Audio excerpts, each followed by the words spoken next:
My name is Will Cole Hamilton. I'm an community organizer here in Courtenay, BC in the Comox Valley.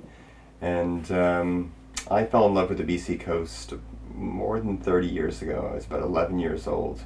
I was growing up in a small town in Ontario, and I got the chance to come out to the coast. My godparents were out in Vancouver. I came to visit them on my own, first time getting on a plane all by myself. And even at 11 years old, I knew that I knew this is where I'd come back to, and this is where I'd make my life. I live about 3 blocks from a salmon river, which I'd take my kids swimming in during the summertime. And all year round, we sit beneath a beautiful glacier. I can look up from anywhere in town and see that glacier looming over us.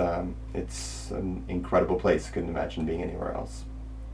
We live below this beautiful glacier, and it's been there for 10,000 years. It'll be gone in 25 years. So absolutely everyone needs to be involved in solving the climate. We all live under the same sky, we all breathe the same air. We're all going to be dealing with the same problems with climate. I look at my young children and I know that there's a future for them which is very, very uncertain, and I don't see a way that's getting solved without every single person making an effort and raising their voice. I think each of us can speak the truth whenever we're talking to our friends and neighbors about what we care about and what we see as important for the future, and try and build community around those ideas. Part of what I do as an organizer at Dogwood is connect people who have strong feelings, who want to express them, and help them find strength together. And that's what Dogwood's been about since it started.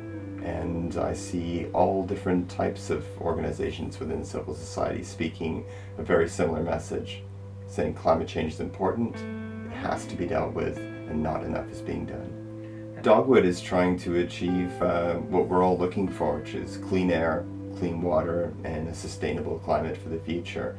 And it's trying to speak to the leaders who aren't listening to us. If the federal and provincial governments are choosing to ignore the people of BC, then Dogwood's going to make sure that all those people are heard, that the message is extremely clear. But in Canada, we have a strong history of making sure governments represent our interests, and of moderation, and of finding compromises, and of building this nation together. And I think it's extremely unfortunate that governments occasionally choose to betray the people they represent by listening to the big dollars coming in from companies rather than listening to the actual people who elect them. Right now, the government of British Columbia can take as much money as it wants from absolutely anyone it wants. And I think we're all kidding ourselves if we think that an oil company in Indonesia is giving to the Liberal government out of the goodness of their hearts. They're a company. They're legally required to spend money only if it benefits their shareholders. I hear of plans to approve the Kinder Morgan pipeline, and that makes absolutely no sense if you're taking climate change seriously. Putting another 400 tankers a year on these coasts, increasing the output of tar sands oil, that's not the way you approach things if you're taking climate change seriously. The people of the BC coast, we're all we've got. Is that I know that if government isn't going to speak up for us, and sometimes it doesn't, that the only way to make sure our voices are heard is to gather together and speak loudly and clearly. And Dogwood's the way that we do it.